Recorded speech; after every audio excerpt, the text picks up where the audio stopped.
Orang kaya zaman sekarang rata-rata kita lihatnya dari para pemimpin perusahaan besar di dunia. Bisa kita lihat tuh dari ranking-ranking yang biasa dilakukan oleh lembaga survei di seluruh dunia. Namun tahu nggak, ada satu orang yang sampai sekarang memegang predikat orang paling kaya di dunia dan belum ada yang bisa ngalahin. Kita bahas di Ensiklopedia Random.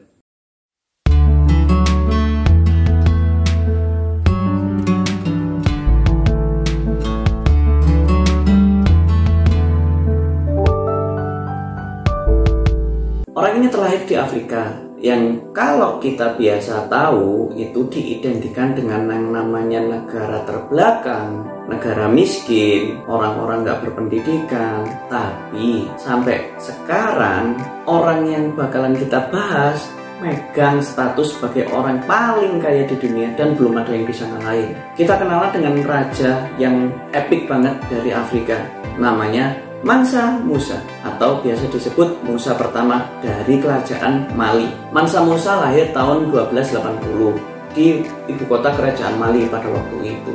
Beliau menjadi raja ketika sang paman waktu itu Raja Abu Bakar meninggal tahun 1312. Di sini nih, orang ini ternyata punya ambisi besar untuk membuat kerajaan Mali menjadi negara yang maju dan kuat. Setelah menjadi raja, Mansa Musa mulai menyerang negara-negara di sekitarnya dan menjadikan negara-negara itu wilayah dari kerajaan Mali. Yang paling epik dari Mansa Musa ini kecerdasannya beliau pada waktu itu. Ternyata beliau gak cuma menjadi seorang yang gila perang doang, tapi satu hal yang benar-benar beliau pikirin adalah gimana bikin kerajaan Mali ini gede, yaitu melalui satu perdagangan. Beliau menguasai perdagangan di seluruh dataran Afrika Utara. Nah, dari perdagangan inilah kerajaan Mali menjadi suatu kerajaan yang kuat dan kaya tentunya. Otomatis karena kerajaannya menjadi salah satu kerajaan yang kaya pada waktu itu, kekayaan Mansa Musa langsung high up banget. Sampai-sampai sekarang nggak ada orang yang bisa bayangin kekayaan Mansa Musa pada waktu itu. Pernah ada orang yang memiliki teori di mana kalau diibaratkan zaman sekarang, kekayaan Mansa Musa mungkin mencapai sekitar 6.000 triliun US dollar. Di mana hal itu nggak ada negara yang bisa mencapai di waktu sekarang. Kisah tentang kekayaan Mansa Musa ini beserta mitos-mitosnya itu banyak banget. Yang paling terkenal adalah gimana beliau melaksanakan haji pada suatu waktu. Pada waktu Mansa Musa ini melakukan haji, dia membawa begitu banyak budak, pengikut, pasukan, hingga orang-orang yang dekat dengan dirinya untuk melaksanakan ibadah haji bareng-bareng. Nah, salah satu cerita menyatakan, entah cerita ini fiksi atau fakta, ada sekitar 50.000 budak yang berjalan baris membawa sepikul emas di masing-masing kepalanya. Bayangin tuh, 50.000 orang dia membawa emas di kepala. Kalau di bahasa Jawanya itu disunggi, ditaruh di atas kepala. 50.000 budak ini, atau sebegitu kayanya Mansa Musa pada waktu itu sampai emas itu nggak ada harganya. Dan yang paling unik dari kisah ini adalah sebenarnya orangnya itu baik. Tujuan beliau membawa emas banyak itu sebenarnya bukan cuma buat pamer doang, tapi kalau dia melihat ada orang yang membutuhkan pada waktu itu, beliau akan segera memberikan emas sebanyak yang orang itu butuhkan. Nah, yang jadi masalah adalah karena terdengar ke orang-orang secara random, akhirnya banyak orang yang memanfaatkan kesempatan ini untuk mendapatkan kekayaan dari perjalanan Mansa Musa. Sampai di negara Mesir ini pernah terjadi inflasi karena kebanyakan emas yang ada di negara itu. Nggak main-main loh, inflasinya sampai 10 tahun.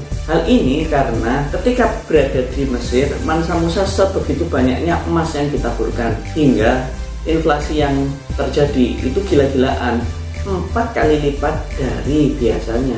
Jadi bayangannya gini, kalau orang biasanya membutuhkan 1 keping emas untuk beli onta, nah karena kebanyakan emas di Mesir pada waktu itu, nilai emas itu jadi turun dan orang butuh seenggaknya 4 keping emas untuk membeli seekor onta.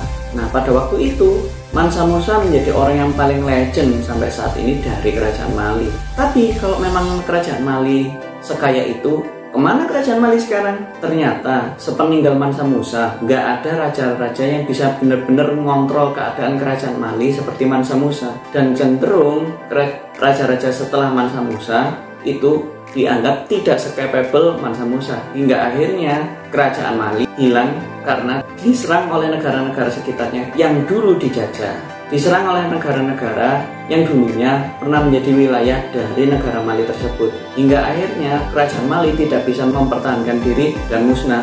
Tapi hal ini juga tidak lepas dari apa yang dilakukan Mansa Musa. Kenapa? Karena semua negara-negara tersebut memberontak dan menganggap Mali itu kerajaan kaya. Padahal kekayaannya juga sering dibagi-bagikan oleh Mansa Musa, hingga kerajaan Mali hilang tanpa jejak. Itu menjadi pelajaran buat kita agar tidak sembarangan memberikan bantuan kepada orang, dan kita harus menjadi orang yang sederhana agar tidak mendapatkan malapetaka dari orang-orang baik yang ada di sekitar kita maupun yang nggak pernah ketemu sama kita. Sekian konten kali ini. Jangan lupa klik like dan subscribe. Semoga konten ini bernilai informatif, dan juga jangan lupa klik tombol notifikasi agar selalu dapat update dari Ensiklopedia Random.